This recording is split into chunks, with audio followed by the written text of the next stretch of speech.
Abusing the grind and switching like dimes. These niggas can't see me on tippy toes. Yo, peace. Welcome to episode 26 of the Club 314 podcast. I am your host, Cameron, along with my co-hosts, Will and Leo. Yo.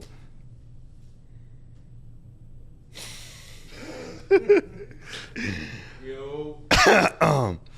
So, What we starting off with? We got a bunch. I I got one we can start off with. Okay. So, it's a WWE one. So, do y'all think the new age family of Samoans is better than the old ones?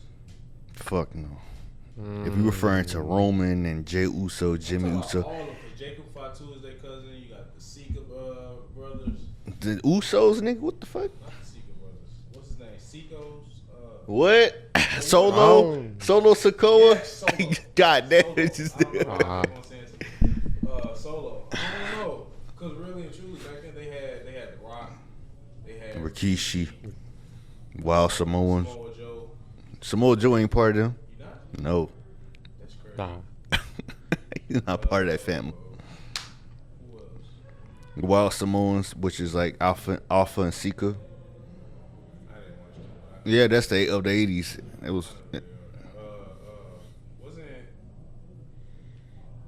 Wasn't Umaga like a? yeah. He was a Oh. related. Yeah, and you had Rosie too. 3 minute warning. I would have to say, But no, to answer your question, not at all. You don't think so? With Roman carrying them? Yes, all they stock went up because of I feel Roman. like the Uso brothers are bigger than Rikishi brothers. Right? Yeah. I Right? So think. you got them and you got Roman Listen, reigning at the WWE title. The Rock when the I Rock. know The Rock is a iconic. Listen, when The Yeah, Rock yeah, came that's back, he fine. made Roman look like the little brother and not the big dog. No pun The intended. Rock is the big cousin, so I mean, take it. Look, man, it's levels to it, man. When he came back a couple of years ago, it wasn't the same, brother. You know what I'm saying? I'm of the same opinion. The Rock. Going deeper into the family storyline now than they should have back then. I feel like they reheating. They are reheating nachos. It's not the same. They trying to redo the bloodline thing like a few years ago. It's not the same. I've never seen creatively. It don't even make sense. I'm not going to talk about why Triple H booking in that way because we could spend the rest of this podcast talking about it. We talked about this last time. Didn't he get fired? Who? Triple H. I thought that he No. got fired. No. Oh yeah, someone brought that. I forgot who brought that. You did. Yeah. When I seen something that said he not the CEO no more. No, Yeah, I just forgot renewed. to He just renewed his contract to continue to be the chief content officer. Okay. He got a new contract. But storyline, all right. Even if in kayfabe, right? Why? Okay, if you Jey Uso, you went from winning the Royal Rumble, you tapped out Gunther at WrestleMania, and you became the World Heavyweight Champion. So why on earth are you now the right hand man again to Roman when you was at one point you was the guy? Like that don't make sense. I never seen Robin become Nightwing back to being Robin. Like what? Now that's just kayfabe. Now creatively, that's all together something different. I just feel like maybe Jay, they don't got nothing for Jay, and they don't want to do. I like Jimmy. No disrespect to Jimmy, because I like Jimmy, but Jay has outgrown Jimmy, and now I feel like they forcing them back together, all of them back together. Jimmy, Jay, Roman. It don't need to be that way. Jay can go do his thing on SmackDown. But here's the thing, and it's a lot of because you got too many variables as far as trying to create feuds and stuff like that. It gets lost on me. Where like I feel like because realistically we know Jay ain't going to become WWE champion. World Heavyweight Champion, cool. It's a new lineage. It's a new belt. It's not connected to the old belt from like 2002 to 2013. So this World Heavyweight Championship is a new lineage. And me personally, I didn't have no problem with Jey Uso being champion. I like the fact they tried to experiment and do something different. A lot of times I feel like WWE is way too formulaic about how they do things. So Jay becoming the World Heavyweight Champion, I don't mind it. Was he the best? No. But the merch was there, the sales was there, he had the support there. damn what the internet wrestling community was talking about. He was still popular. There's no real reason. Yeah, he ain't the best wrestler, but the man has charisma. The fact that he come down to the ring, walking through the fans, through the crowd, walking down the steps, and he's just eating with the crowd for like 5 minutes for his interest. Like that shit was like I couldn't even hate. I was like, damn, it was hard. We're not going to sit. We're not going to knock it. We're not going to knock it. So wouldn't you say that all of them together was bigger than what they were back then? Because the family, it wasn't like a bloodline thing. No. Back then, we didn't find out until half of them retired that all they related, because they never said nothing. Like The Rock would have never said, "Oh yeah, I'm related to Umaga." He knew he was related to Rikishi, because they were big. Other than that, I think they had better success now, but as for outside of, you take away The Rock, I think The Rock is the only one who exceeded expectation. Rikishi at best, yes, he can work the upper card with the Triple H's and Kurt Angles and Undertakers like that, but you knew he wasn't going to win the WWE Championship. So at best, you can move them over to the mid card or in the tag team division. he was more like a mascot. I didn't not like Rikishi. I like Rikishi. I don't think anybody had a problem with Rikishi because his gimmick was fun. Pause when I say that, when he like came up and you know what I'm saying. Wait, what? You saying that was funny, but pause. The fun part? I'm confused what the pause was even about. What was the pause for? He knew what I was about to say. Like the whole stink face shit. I ain't gonna lie. It was. It wasn't. Ooh, he just put his ass in his face. Oh, that. Exactly. Hey, bro, you feel? Pause. All right, chill out, bro. Chill out. Like favorite you had. Ken I Sugar said Park. the character was fun. I say that was fun for me. Nah, you didn't say that. Yes, I did. Re-roll the footage. Roll the footage. I like Rikishi. I don't think anybody had a problem with Rikishi because his gimmick was fun. Look, but at the end of the day, I didn't have no problem with the Samoan bloodline is more successful now than it is back then. More thanks to the part of Roman. But my problem is I don't like the fact. I feel like Jimmy should have had his own run. I feel like he should have been the United States champion. I don't know why they didn't capitalize on him becoming, instead of you. Okay, if you want to make money, okay. Jay was the world heavyweight champion. Jimmy could have been a United States champion on SmackDown. He could have been easily feuding with his brother Solo, then Jacob. All that could have been interchangeable. And I think that WWE now, under this new leadership of TKO, leaves a lot of shit on the table. Like, just to change topics real quick, it came out today, Saturday, May 2nd, that the New Day has departed the company. And they've been there for, Kofi himself has been there for 20 years. Xavier been there for 16. So, and that's kind of like, damn, man, they're like, it's kind of going. Like, and they just did an angle where Xavier, because I believe Xavier was hurt, but when Kofi and Javon Evans was backstage, like, doing some type of mentorship role. And it's like, not to say Javon doesn't need it, because I feel like he'd be fine on his own, but if he had some type of integration with the New Day, I feel like his career would have, because let's be honest, because the New Day without Big E has been very, very stale, and they tried the heel angle. It had legs, but they ruined it, and it just didn't work. Yeah, so that's my thing. So speaking of WWE, since we're on the topic, what was your thoughts on WrestleMania 42? 91 or 92? Both. It be your collective thoughts. I like night one. Night one was very funny, energetic. I was surprised by how good Speed was. I was very surprised, and I enjoyed his performance. I enjoyed the little thing that they had going back and forth. That entire fight was just, I fucked with that one. And who did Jacob Fatu beat Gunther, didn't he? Drew McIntyre. McIntyre, okay, yeah, I like that. I like that one too. That was a great fight. I hated Cody and Randy. Like That was that TKO bullshit, as I alluded to. When I was texting you about it, because there was no real reason.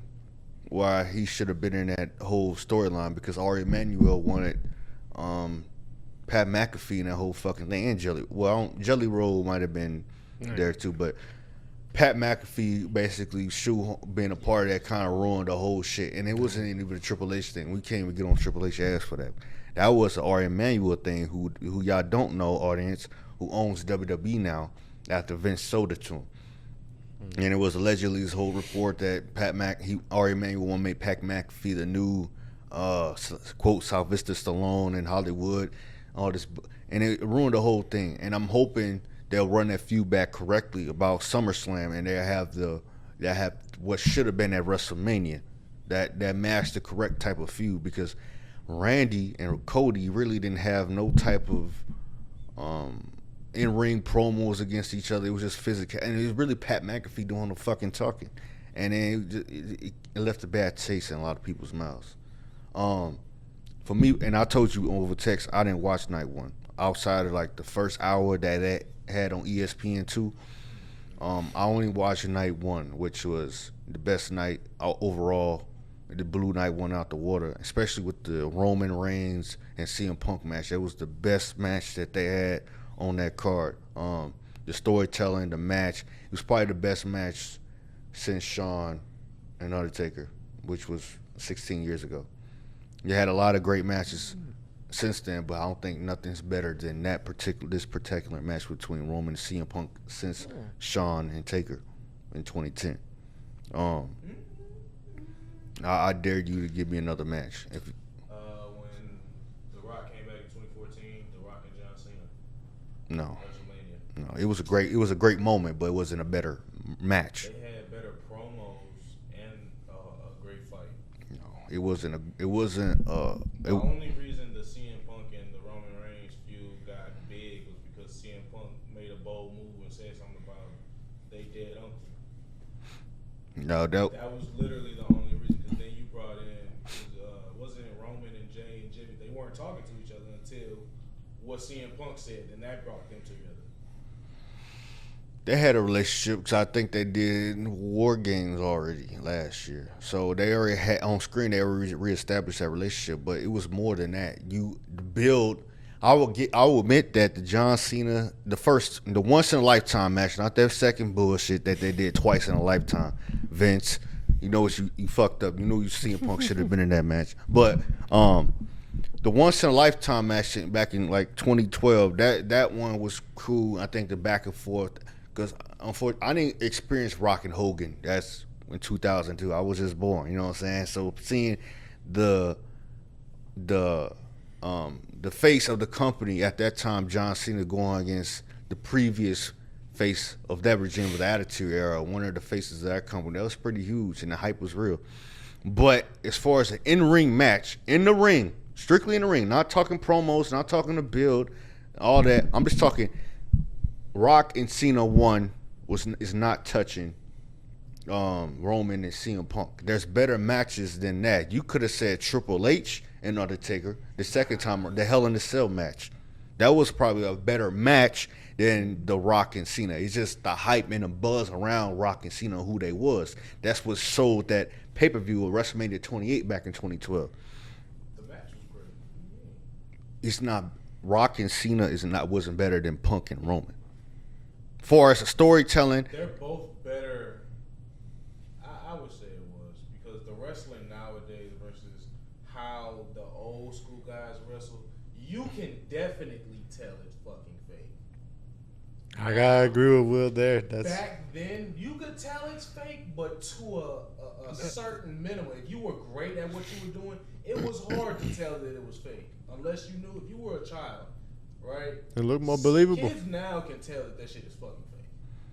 I can ask my 9-year-old, "Is WWE fake?" Like, yeah, it's fake. If I show him the Rock vs. Stone Cold WrestleMania, I guarantee he wouldn't be like, "Are they really hitting each other?" It was devastating news, fans. Listen, that shit was fake. you know, but here's the thing: it's canon for every boy's childhood to know that WWE is scripted. You know what I'm saying? That's like one of the most but you know it's scripted entertainment. So I don't understand why do we do this with professional wrestling. If you go watch the movie, like if you go watch Spider-Man this summer or you go watch the Avengers this winter around Christmas, you know it's scripted. It's not real. So why do we hold professional wrestling like this, knowing that we watching it's scripted? We suspending our beliefs to watch it.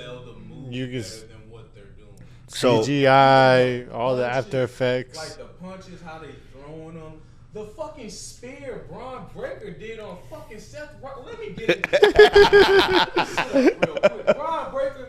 I saw that. I hope you watch it. Bro, fuck you. You had I the saw opportunity to have the greatest spear of all time. He had all the speed, momentum to fuck Seth Rollins up. Did you see that weak ass spear? yes. Roll the footage. But bro, That's gonna be copyright. I don't know if we can roll the footage. you could tell this shit is fake. I can edit it in. Like, you could tell this shit is fake, bro. Like That was one of the things I saw. Yeah, when That Shawn Michaels used to wrestle Undertaker, Triple H, they would sell their moves to a point to where you know it's fake, but they're selling it to where it looks like it's not fake. Nowadays, it's just like, bro, are y'all even trying? What are y'all doing? Yeah. Like, I'm not watching this shit. I'd just rather watch the promos. you could say that I mean, to an extent, you are right. I think a lot of it does get watered down. But I mean, it's nothing much we could do about it because even if I say, "Oh man, I ain't fucking with WWE no more," you go watch the alternative promotion AEW. They shit is no better. Like they selling is even worse because I dead ass watch a match on Twitter. It was like a clip. He was wrestling. I think his name was Nick Knight or something like that. Nick Knight kicked John Moxley in the head, and John like hold the fuck up. He got up, got in the ring. He wasn't even selling it. He was more registering than anything because there's a difference between selling and registering the moves. Like he got kicked in the head, and he went on the ring and had like to decompress about what just happened. And he went in there and I think he did some shit, some move, and I was like. So I think wrestling in entirety has changed from what it was. Maybe it's not as realistic as selling and registering your moves as much as it was back when we was watching as kids. But like at some point, okay, now because I know at some point you know it's not real, and I'm just suspending my belief. So why is it you got a motherfucker like Rob Parker saying why do grown men watch wrestling? Why do grown men watch Marvel superhero movies and shit like that? Saying it's no difference. You want to escape reality. You want to spend the next 2 hours of your life trying to, be entertained. That's all it is. That's all professional wrestling is. It's entertainment. Yeah. But I digress. Moving on to the next one, Leo. You went to go see Michael. Can you give us a quick review, real quick, and see what your thought is? Tell us what your thoughts is. I enjoyed it. A lot, but. When I was watching it, you said how many documentaries were already out by Michael last? It's a lot. 3? It's a lot. Movies, docs. You had Jackson 5, The American Dream, and all. That was back in the 90s. That's the thing. I can't. You already told me, and I already had a feeling. The movie, I didn't feel like it was going to be accurate to a lot or most. I just didn't feel like it was going to be accurate to Michael Jackson, but I enjoyed the movie a lot. It was a good movie. I just don't know how accurate it was because I don't know his history like that and everything. I never delved into it. So I always said Straight Outta Compton was a good movie, but as far as accurateness, we know this shit was all fucked up and wrong. And I was just that's why I think of Michael too. It might like the fact that they didn't have Diana Ross in the movie. It told me everything. It's like you don't got Diana in the movie, and she was one of the reasons. Like when Michael did The Wiz. She was the reason. That movie's the reason why he started working with Quincy Jones to begin with. So I heard when Diana, they just showed Quincy Jones he just popped up. Yeah, so they didn't show how that happened. Exactly, that's one of the reasons. When you didn't, because Diana Ross is the reason why Quincy. Or back up. The Wiz is the reason why Michael and Quincy started working with each other because Diana Ross introduced Quincy to Michael, and that's how Off the Wall came to be because she signed off legally where she couldn't be in the movie because her character was cast and last minute she pulled out because now it's kind of revealed because she was always an adult and they always had this relationship for like probably like maybe like 8 years where they was in a relationship, and she was already a grown ass woman, and Michael was like about to be, if not, because she knew Michael when he was a kid, when he was still at Jackson 5. So maybe there was a little bit of grooming going on, and Diana didn't want that negative. Most likely. Didn't want that negative reaction towards it, because you know this guy, and you know Michael when he was a kid, when he was in a lead singer of Jackson 5, and all of a sudden now y'all in a relationship. Well, he in the off the wall. You gotta think Michael Jackson was in love with her too. Yeah. You can't say the same about a kid though. Because it's a lot of interviews where he said he's in love. I'm pretty sure, wasn't Dirty Diana about Diana Ross? Allegedly, supposedly, yeah. That's supposed to be about her. So Yeah, so that's about right around. That's when their relationship ended. Because they was on and off. Because I think when they was even in a relationship, I think Diana got married and had another kid around that time. And they got back together. he was in love with Diana Ross, so I can't even say grooming because he probably wanted every minute of that. Well, I mean, Shit, you trying to touch it? grooming is to where you get groomed to love someone. You won't even know. So Beyonce wanted to groom me. I'm like, That's cool. What the fuck? we'll just leave it with that. We leave it with that. put me down, put some Vaseline on me, go ahead, give me a bath, all of that. Oh my.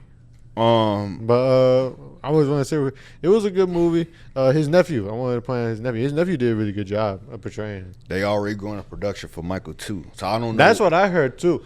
Because at the end they say, it was at the end of the movie. What they say? They say something. The story doesn't end or something like that. It was like something. What happens? It ends off where he cuts off his father with which tour is it? The last tour that Jackson 5 did. the Victory Tour. The Victory Tour. He announces that he's gonna go solo basically, and then he cuts off his father, and then it transitions from him walking out of that stage to later on after he's dropped Bad and everything. Is it the and one doing he that did the tour. 1987 tour? Yeah, it transitions over to that where he's got the black outfit with all the silver and everything, and then it ends off with him doing the Bad song, and that's when it cuts to black, and either it says his story doesn't end or something. It's something along those lines, but like they alluded to a sequel, but I didn't think they were going to do it. So they already talking about it. I mean, because it's a lot of things as Michael's like to be told. Because like if they ended off in 1987 with the Bad album, you still got to do Everything that happened, basically. Did they talk about his vertigo and all that? They brought it up. It's shown to him with the condition. They did the nose job surgery he did. Yeah, it's a lot of things they left on the table. And They ain't talk about it, but they shown it and alluded to it, like him painting, putting paint, or not paint, makeup, covering it up and everything.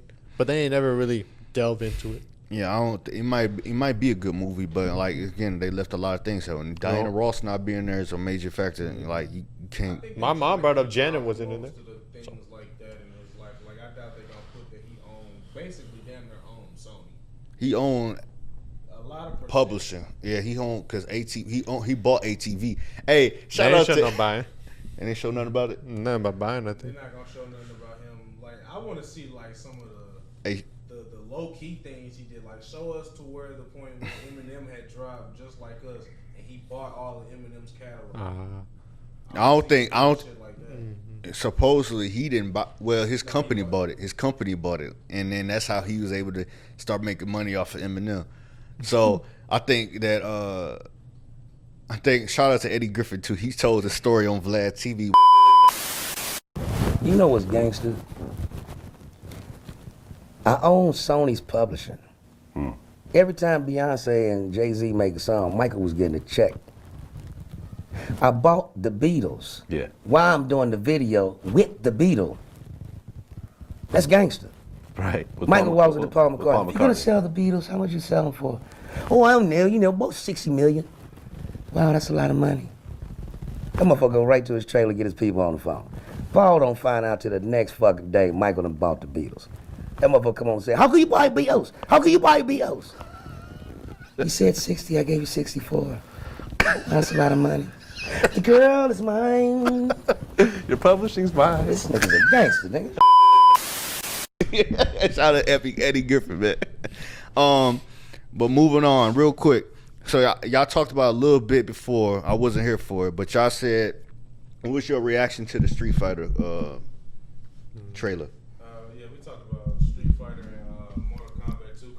How you? So I'm gonna go back to repeat what I said.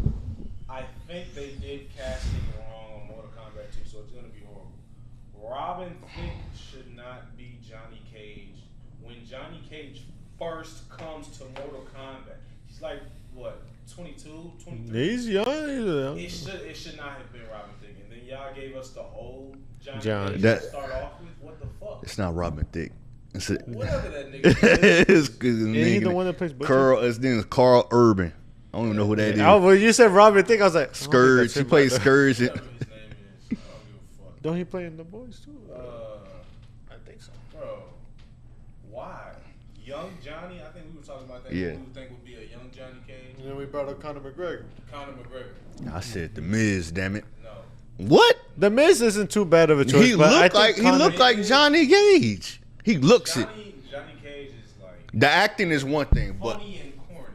The Miz is just corny. Damn. no. The I Miz. don't think The Miz is funny. That's to you. But maybe when he was younger, when he was I think the Miz when he could- was irritable, I could agree with you. But now, as he's grown up and found himself and became more or a veteran in the locker room, and he understands his role in the company, I feel like he can get that role. I still Conor. Like I could. Conor will get it if he gets the American accent now. Conor McGregor gets the American accent. He has the corny, the flirt, just the whole attitude, The aura. aura of being Johnny Cage. Him, or you could say, I don't think we say anyone else. I don't think we said anyone else. I'm trying to think of his name real quick.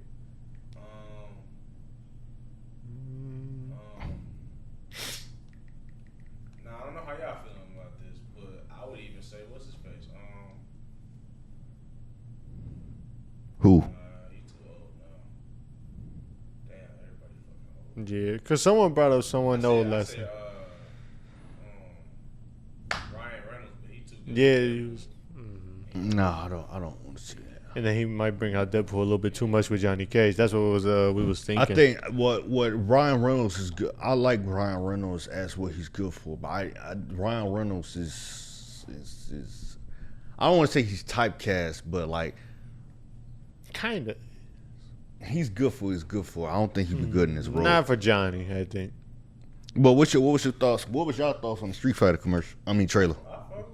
That one I liked more. I like the Street Fighter one way more than the Mortal Kombat one. They got a lot of different characters and a lot of different. He was asking me about you asked me about Eric Andre. He's actually in this movie. I'm looking at the The Street Fighter one? yeah. I didn't even see him in the trailer. Don Savage. Who is Don Savage?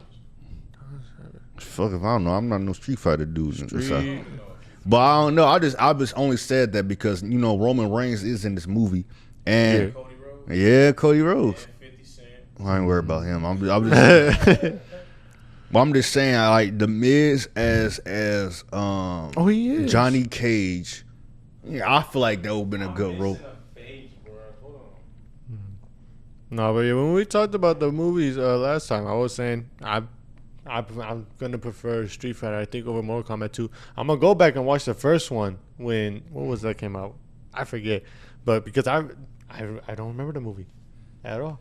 I remember It came out during COVID, so I wouldn't blame because if you had HBO Max at the time, that's where it came out. I think it had a limited release in theaters because it did come out 2021, so Okay. the COVID losses was lifting up, but it had limited releases in theaters. But you could go home and watch it in theaters because that's what most movies did. yeah, This one was a wild one, like I said. I was gonna say you could say this is Zac Efron, but he's kind of too old now. He Zach, got the look for Johnny Cage. he You, he is listen. older, but he He has the look. That's why I was trying not to go there because he wouldn't fit like funny. wise. he wouldn't fit funny wise, but he got the He looks. he had the look, the cocky, Mm-hmm. But they didn't even what's gonna call it? They fucked up the whole story because they gave what's gonna call it? Sonya Blade and Kano. Oh yeah, they had Kano on the good side. When the fuck did that happen? He was never really on the good side. Technically, Liu Kang dies before Kung Lao. Yeah, yeah, Yes, Liu Kang dies before Kung Lao. yeah. I remember Kung that. Lao dies afterwards. It'll be a little different universe, probably shit. But I don't know. It doesn't look like it's gonna be as entertaining as Street Fighter to me. We're gonna have to circle right back to this because I think Mortal Kombat comes out next week, Yeah, next weekend. May 8th, and then Street Fighter comes out October 16th. Damn, we gotta wait that way. So we're gonna have to see. I don't know if I'm gonna go see Mortal Kombat. I just might wait till. My little brother wants to see it, so I'm gonna go see it. I'm always And wait. I told him we were gonna watch the first one so we can catch it. I'm probably wait till it come out on HBO Max. Game. I'm not. That's being real with you. I gotta. I don't feel like spending $40. You spend $20 on a ticket and then another $20 on food. I'm cool. Yeah. I gotta wait though. So Street Fighter, I might go see that. Street Fighter, I'm gonna go see definitely. But I just want to hear y'all thoughts on the trailer and the comparisons between the two. Street Fighter just looks more comedic, entertaining. As we know, Drake's ICEMAN album comes out scheduled for May 15th, 2026. And I want to know what... You was about to say 4. Yeah. I just want to know what was y'all thoughts on his rollout with the whole ICE in Toronto and his fans. And me personally, I thought the shit was kind of okay. You let a Toronto streamer get the bag. Like I feel like, damn, was that a setup? Because he just went up there because they told everybody to stop touching ice because they tried to break the motherfucking ice. Yeah. Then he goes in. He goes up afterwards. Yeah, he go up afterwards. He At get the the ice. exact He get the spot. bag. Like, oh, what the fuck? Damn, was this a setup? Like, was it staged? That's what I was thinking. But And I then- like the rollout, especially with the ice. Over the episodes, ice any day. It was nice. The episodes was ass because you was over here releasing, like, outside of What Did I Miss, like, that was the only one that temporarily stuck. And the rest of them just... The rest of them didn't even stuck around, I think, for a day, for real. So what's y'all expectations, if any, for this Drake album? You think he's going to be on the same shit he's been doing, or is... As long as he don't say nothing about Kendrick, he'll be cool. It's too late for that. You know he is. I That's what I said last time, too. I got $100. Listen, I got $100. He was gonna say something about Kendrick, LeBron, and how niggas switched up on him. He definitely gonna How the be industry. cold again. You think? Or let me He ask you might. something. Do you think Iceman gonna be a better album than for Fall Off? Yeah. I think it will. Yeah. Unfortunately, I love the fall off, but Iceman finna be the he got all the motivation, all the time, all the resources, everything to talk about, and this is a new Drake. Like I've been saying, like I would say from like certified lover boy, like I've been saying, to now, he's been on like a new wave of rapping. Like he's really trying to like rap now. His bars are getting a lot better, so I'm really excited for this album to come out. I mean, his rapping is better, but I don't think his subject matter is improved. I think it's worse. In a sense of, and all right, let me break it down where it makes sense, and hopefully it makes sense to both of y'all. I think that Drake's pen has definitely gotten better. But how you are making records and songs, I don't think that's gotten like you. We know you can make a hit song, but as far as like a full body of work, it just don't hit the same. And I hate to be one of these people that holds on to the past, because I was explaining to one of my buddies on social media that like nothing was the same as personally my Drake album, but I don't think he would ever make an album in that same vein, because I don't want to pigeonhole nobody, because a lot of times we pigeonhole our favorite artists of doing that. You know what I'm saying? So as far as a full body of work, I don't feel like he's going to give us a feeling like that. A feeling. I see what you're saying. I don't think he's gonna give us a feeling like I loved. If it's gonna be anything like some sexy songs for you that came out last year, you can keep that. Yeah. you can keep that shit. That's why it's called Iceman. I think this is just where he's gonna double down and be the Drakest of Drake he's ever been. I really hope if you say anything about anybody Drake, don't say nothing to Kendrick. He's going to. Let that He's nigga going to. Let him be quiet. Let that man stay a ghost. Don't say nothing to him again. Cause look, the minute that his album dropping and we get to posting clips and lyrics of he talking about Kendrick gonna drop the same fucking night. Leave him alone. That's probably what he wants, to be honest with you. Leave him Who? alone. Drake won't catch his drop. Yeah, he won't listen. Ain't no Yeah, way. it's attention. Ain't no way. Look. not only if I'm losing a rap battle, right? And not only am I losing rap battle, now you saying everybody saying I'm getting my ass whooped. Like, damn right, I want to spin the block. Like, And you're losing a lawsuit. and you have you lost a lot of momentum, and now you feel like the hip hop fan base turned your back on you. Now they dragging your name through the mud, and not to mention you did make it worse on your own because you sound like a sore loser. Oh man, I lost. I didn't lose. Like, there's a lot of crying and shit going on with you.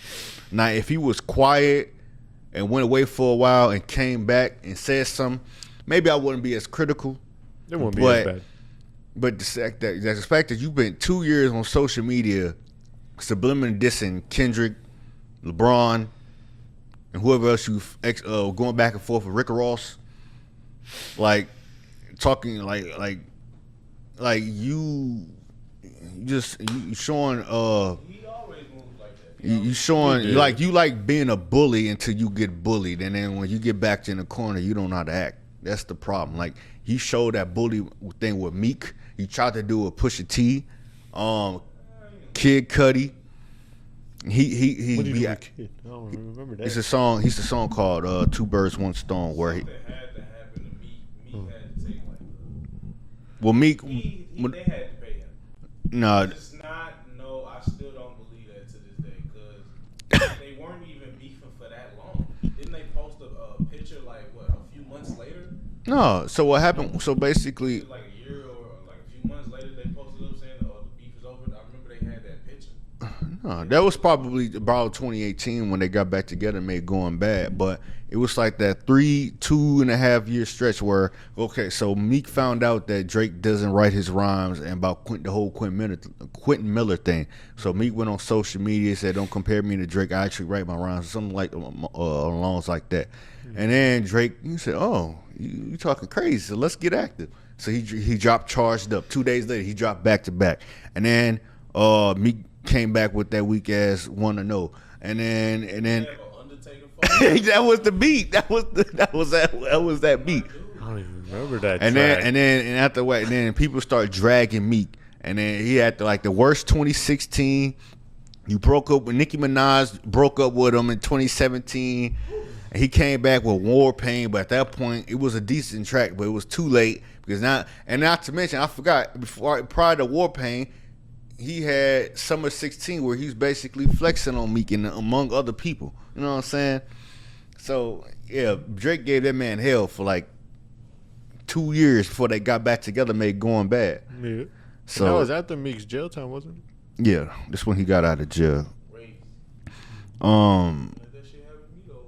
I would drive 4-5 track. Leo, you want to talk about? There's some Drake trying to do that again. You want to talk about David? We can bring it back up because more shit came up. It's bad. I don't want to say that. No, it's bad. No, I was gonna say it's a good bad because you're gonna go to jail, but that didn't sound right. He actually raped that girl. They had sex, so and then the rumor is that he allegedly used a chainsaw to dismember her body. And she got pregnant. They put out the timeline. They've got what they think is a timeline of everything that happened. So David met Celeste. They're thinking when she was around 10 or 11. Okay, we don't have to finish this. He- And it was online. It was online. He was talking with her, I think. And eventually they started meeting up. What is wrong with you niggas? Y'all that deprived of fucking pussy that y'all need to go to 10, 11-year-olds. I think they said he was homeschooled at high school. So that's why he was around no one. I think that's what I've heard that somewhere. But either way, they go on with this relationship for a while. He starts making YouTube videos, playing Fortnite, making music to put behind that. That's how he started off. He was doing Fortnite and he was getting copyrighted with all the music he was doing. So he decided to make his own music so he wouldn't get hit with copyright strikes. That's how he started, as far as I know. But he's starting to blow up. He's bringing this girl out in tours and stuff. He apparently brought her to London. A few other places he's brought her. Well, he's bringing her out. They got tattoos and everything. And he's selling her. That's what they were saying. He's selling her a dream. But eventually she found out that he was talking to other women or minors. I've heard both. I'm not sure if it. I'm pretty sure it might have. Gets better and better. I'm pretty sure it might be other minors he was talking to, but I'll just say women for now because I'm not confirmed on that. She threatened to expose him and everything because he's been with her since she was 10, 11. He was probably like, it's a 7-year gap, so 7 years. Yes, because he was 14. She was like, it's a 7-year gap, 7 to 6 year gap. He was 14. No, he would have been like 16, 17. She died when she was 14. But yeah. they've been together since she was like. So no, I'm saying, but like from when she was 10 or 11, he was like 16 or 17 at the time. Let's move on to the next topic. He's sick. Either way, a whole bunch of evidence is starting to come out because she threatened to expose him. Her phone data all stopped that day of when he invited her in April, supposedly, to his house to talk about it. Killed her, then stabbed her, let her bleed out. Then in May, he ordered either a duffel bag, trash bag, something. So two of those, two chainsaws, a body bag, and an inflatable pool, and went into, I don't know if it's a garage or a storage unit. I've heard both. But he set up the inflatable pool, cut her up, then disposed of the body in his trunk of his Tesla, and has left it there since. And it wasn't found till September or something. He left it in there for months because it was decaying back. But that's like the whole storyline and everything. And there's a whole bunch of stuff. I know we did talk about it last time. There was CSAM on his phone. That's the proper term I've learned. So there was that, or for people that don't know what that is, CP basically. So there was that, apparently a ton of that on his phone. There was a text from her, apparently, allegedly, saying, I'm tired of us just having sex and hanging around. I want to do something more. From her end to him. Leo, I'm begging you. Let's move on to the next subject. All right, let's go. I just want the men to burn. I want to make sure everything out there. That's all. He's facing death. Onto a lighter note. The NBA playoffs. Will. Come on, man. Listen. Come on, man. This is real hoops, B. These are real hoops. We in game 7. I don't have a favorite player. I don't know who to watch. We don't gotta have a favorite player. We supposed to watch it, man. We dedicated to the game. You know what I'm saying?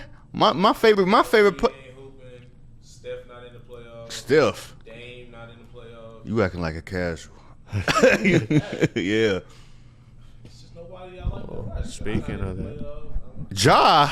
Yes, that's one of my favorite players. Nigga, he done. Shea is cool. Go. Anthony Edwards is cool. Wembanyama is cool. I like Giannis, but that's really it. I don't watch the Cavs like that. I do like Donovan Mitchell, but I don't. It's not nobody that I'm excited to watch. That's why I haven't watched. Hey, man, so what you gonna do when our generation of basketball players retire, man? Like the Kawhis, James Hardens, LeBrons, Kevin Durant. You ain't finna watch them. he already not watching. He's just not gonna watch them all. I don't know. I might watch it a little bit, but it's just I don't know. Nobody's super exciting besides Wemby. Who else is exciting? Shea does the same thing. Nikola Jokic. He about the same thing too. Man, no, ain't no way no big, slow moving 7-foot motherfucker should be averaging triple doubles for a year, 2 years in a row. How long he doing it? It's been longer than 2 years. He been 3. I think he's on 3. He started doing that shit in the bubble. No, I'm talking about averaging. Like I'm talking about for a season. Oh, for a season like 22 then. He been But since you clearly a delusion with the NBA, man. Everybody's like, watch, bro. Who should I watch? Go James.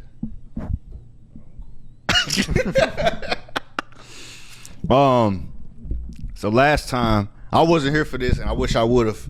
But when we was here, when y'all recorded this episode the first time, y'all was talking about the peak years of hip hop.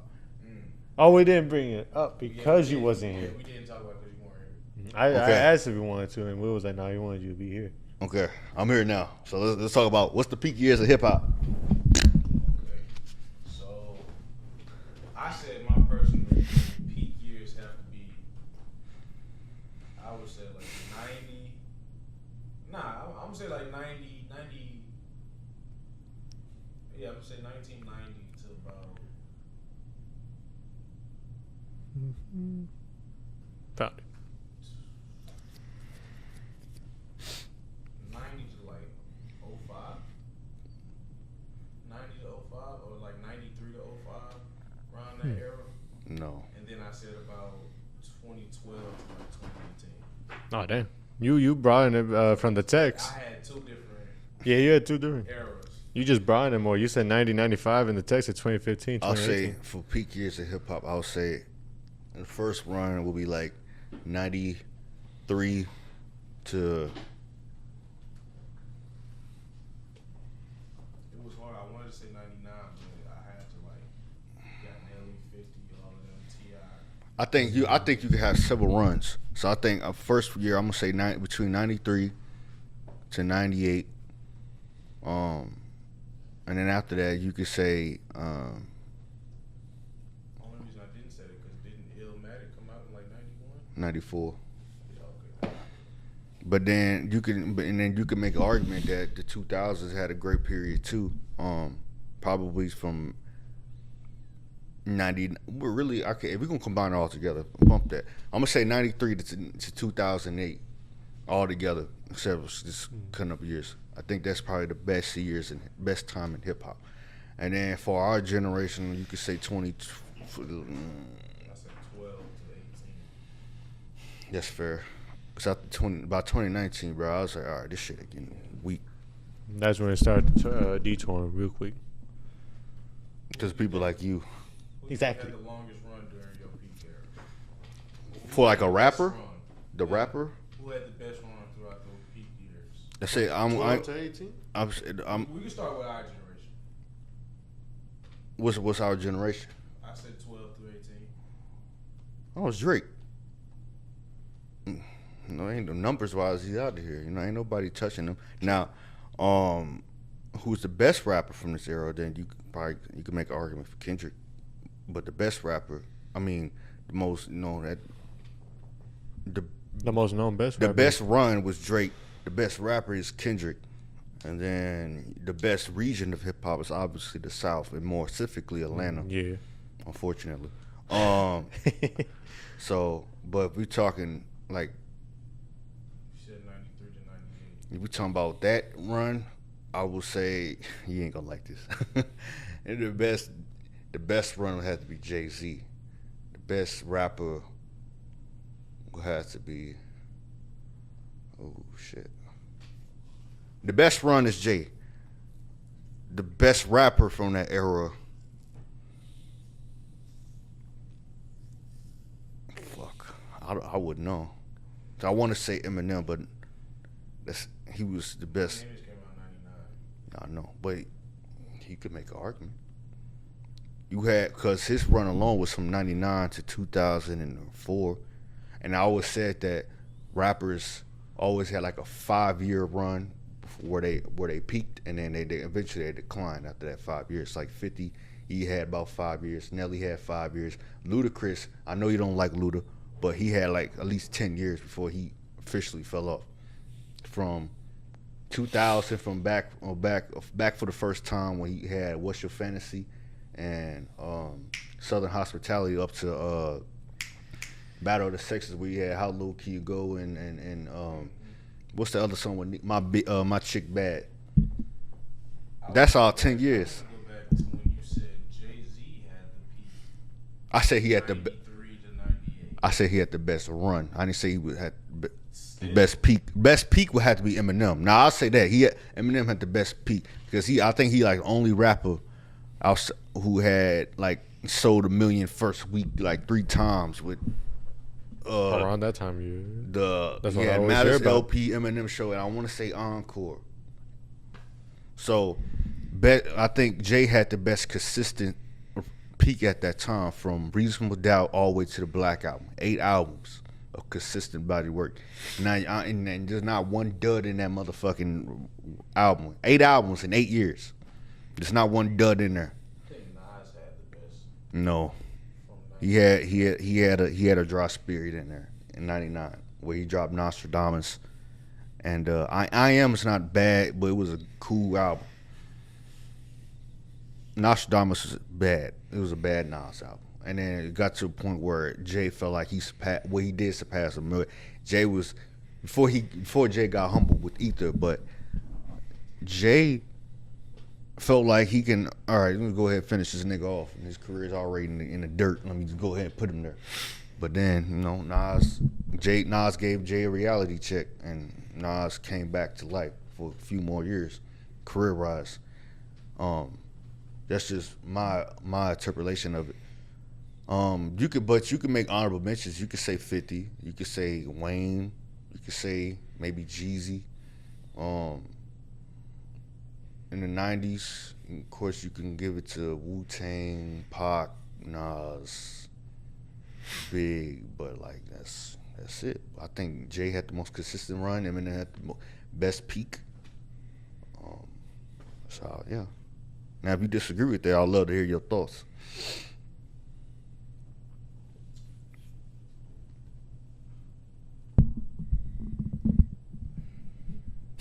I got stomped. I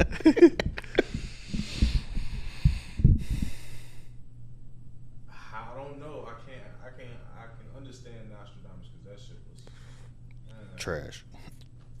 Yeah, but to say his run was better than Nas is just a little crazy because Jay-Z took a lot from Nas in his music. So to say that Jay-Z had the peak, that's why I can't say that. No, I said Jay was the most consistent of all his peers. I said Eminem had the best peak. Nas, he started strong. Illmatic, great album. Top 5 hip-hop album of all time. I don't think it's the greatest like you said last episode. But I think Nas had a great debut. He had a strong follow. It was written. I Am was good, but it started turning downwards. And Nostradamus is terrible. Niggas start writing the nigga off. Stillmatic, okay. And God's Son, great. Street Disciples, I can do without it. Hip hop was dead. I mean, if you want to throw. That's because around like 2000, everybody started to get into like the trap thing. No, not yet. That was like Not bling. yet. That's bling, isn't it?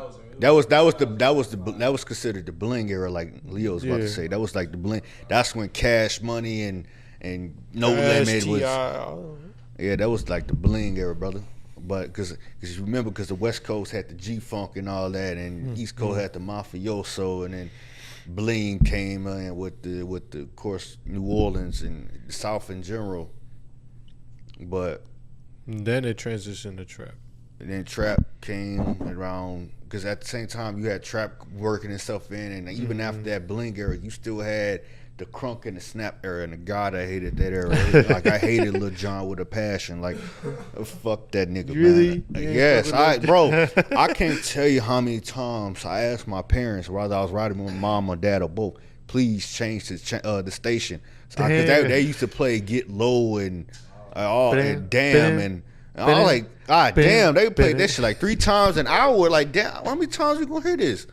To the window, to the wall, like the crunk To was sweat right down my balls. Yeah, I'm cool, bro. I don't want to keep hearing this shit. Motherfucker. Yeah. Turn it to the R&B station, please. Some. Let me hear Jill Scott. Some, please. I don't want to. Like, we keep hearing these crunk motherfuckers. Like, I used to hate Lil Jon. I know it's no disrespect to Lil Jon. I'm sure he's a cool dude, but like. The way that the radio just constantly rotate the records, a party music, records. bro. Party era. And then you had, boy, shake that left hand, have it. Like, oh, cool. Like, you had some dumbass records. Get silly. Like, that's at that point. That's when the South took over. Like right in the early to mid, because the West Coast is dead. They had the same legends of the early 90s. They were still, like Ice Cube, for example, he went off and did movies and came back. Snoop Dogg, he was cool. He was probably the face of the West Coast at that point. But niggas, you 10 years in, Snoop, what else can you do? All right, you still had, I guess, Dog Pound, like, and they was probably popular on the West Coast, but like niggas wouldn't now on the national scale. People wouldn't listen to Dog Pound. Nate Dogg, yeah, he was working with different artists like Ludacris, for example. But it was mostly at that point in time was the South and the East Coast and then the Midwest, and then until Game came along and gave him some life, a shot in the arm. But that was it. Like it was the South was one, Midwest, and then the East Coast. Because the East Coast, they was barely holding on because they was all fighting with each other. Like literally, they all had some type of problem with each other. Rather it was Jay and Nas, Ja Rule and 50. Who else? Fat Joe, Jada, Ja and 50. Like it was everybody was beefing with each other, and that's probably why the East Coast still to this day still can't get their shit together. Because like ASAP Rocky, Nicki, that was cool, but they came in and they always said Nicki never rapped on the East Coast sounding beat if it was either a pop beat or she was rapping on some trap related. ASAP, he sounded like he was from Houston, even though he's from Harlem. Then fast forward in the next generation, you had like Joey Badass was the only one who sounded like he was from the East Coast, but he never made it to the next level where he went mainstream on a consistent basis. I know Devin. Him too. He never took the next step. Yeah. Troy Ave never took the next step. A Boogie was cool, but he wasn't really New York. He was like wasn't East Coast sound. He's more mainstream than anybody. And I guess if you want to say Fetty Wap, I thought the nigga was from Atlanta. If I learned he from Jersey. He from Jersey? Yes. Who else? And then I think and it took all the way to Pop Smoke. For the New York drill, the UK New York drill. Yeah, and then he unfortunately passed. And I used to love Pop Smoke back in 2020, bro. And no one could take a spot. No one. People was trying, but they could not. Weak ass nigga Fabio Foreign, man. He had that one moment on Kanye's Lil TJ. I mean, they not from New York proper. If you like Griselda, they are from the state of New York because they from Buffalo. It's east. Now listen, if you want to say the East Coast entirely, then we could talk about Philly, New Jersey, because Lil Uzi there. I know he's not. Lil Uzi is Philly. PNB. Wiz Khalifa, Mac Miller, but Juice from mid. He's Midwest. But there's ain't nobody was real. I guess Meek, but like. Yeah, not like Pop Smoke was the last one. Then Pop Smoke was the last person who was actually sounding authentically New York and not borrowing from another region. But that's all my thoughts about what's the best peaks. Before we close, now we can do the rap gauntlet one more time. Or do you want to talk about the Megan Klay Thompson? You know what? Oh shit, you right. Hold on, wait a minute. I thought that was gonna come up after Will said he didn't know about nothing about the playoffs. All right. Let's talk about this, man. All right. I don't know if you caught up on it or seen it, but Megan and Stallion and Klay Thompson did break up, and now her fans. I don't know what the fuck they wilding, they doing voodoo on Klay Thompson, some more shit. And what set this shit off was, or at least what I seen was Megan. One of Megan's fans, like, no one knew who Klay Thompson was before Klay Thompson started dating Megan. And I swear to you, brother, I swear to you, NBA Twitter lit her ass up. Like he was a 2-time champion for Megan burst on the scene in 2018. Mm-hmm. Like, cause like the fact of the matter is, cause you did say this before that they wasn't gonna last. I just thought it was like a gimmick relationship. I ain't gonna figure like. I mean, I just knew it wasn't gonna work from the fact how many relationships you gotta be in to be in a stable one. You gotta look at that. This gonna ruffle some of y'all feathers. I don't really give a fuck. Women that have a lot of partners and you come in on one, especially with Klay, because Klay had a lot of different partners and was cheating on all of them bitches. So really and truly, you could see it either way coming. It wasn't gonna last. Mm-hmm. All of that fake shit they putting up on the ground, like if your relationship is on Instagram like that, it's not gonna last like that. You see how different their relationship is from Glorilla and Brandon Ingram? Mm-hmm. You see how different it is? Exactly. They not all up on social media, but when they are, it's like, it's cute. Versus them, you cooking for my whole family, all of this. I remember all them posts. Like, bro, after all the shit that she didn't got exposed for and did to Tory, we don't fuck with Megan. I don't fuck with Megan. Fuck Megan. Megan? Fuck. But, nah. Gather your composure. She wasn't gonna turn into a fucking housewife. That fast. Like, you just got ran through. You still young. And you think Klay Thompson finna go? No. Fuck. Klay may be white, but Klay, shit, he just still that nigga. Shit. I would have cheated on her bitch ass twice. More than that. Shit. Fuck. What you got to say about that? Nothing much. I mean, I won't say I never really paid attention to the relationship. I heard about it, and then that was it. I let it slide. I just TikTok sometimes. And that's all the fuck you will see. Her cooking for Klay on Thanksgiving. Yeah, I just kept seeing stuff like that, but even then, I didn't stick around. And then when I found out that they broke up, and that she said he cheated, then he said she cheated first, which I don't even care who cheated first. They done it's whatever. But I sent you that TikTok, the one where the girl was talking about, oh well, no one knew who Klay Thompson was before Megan Thee Stallion, and I was like, even I don't watch any NBA. I've heard of his name before. Full-time NBA champ. I've heard of his name before. I've heard of Splash Bro, all that stuff.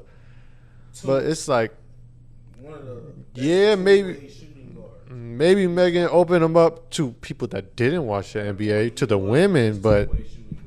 to act like he wasn't big already beforehand, Way big. that's Been in the league since 2012. that's a lie. He was big enough as First is. time in the playoffs was 2015 and they lost. Then they went to the next one 2016.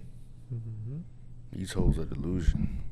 Like, fuck y'all talking because y'all don't watch basketball. Don't mean shit. Yeah. Everybody is listening to that ass shaking shit. Just because Kamala brought her out at her little Boosie pool party bullshit on our campaign. don't That was mean one of the whole stupidest fucking campaigns. world know who she is. Nobody want to listen to that Idiotic. shit. Bitch. All right. Free Tory. Didn't Klay type that too? Didn't he post that or something?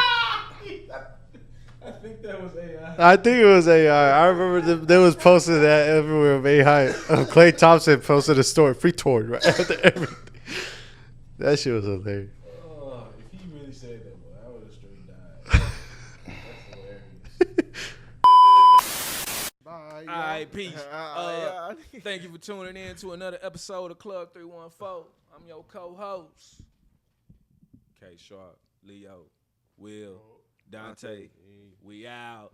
Hold on, wait 1 second. Don't forget, we on YouTube. What else? YouTube, TikTok, Instagram, all that stuff. Go ahead, check us out. You know where to go. Peace. Boy,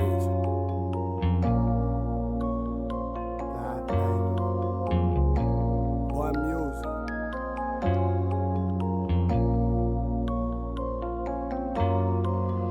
MIG going crazy. Abusing the grind and switching like dimes. These niggas can't see me on tippy toes. Put that pack in my hand.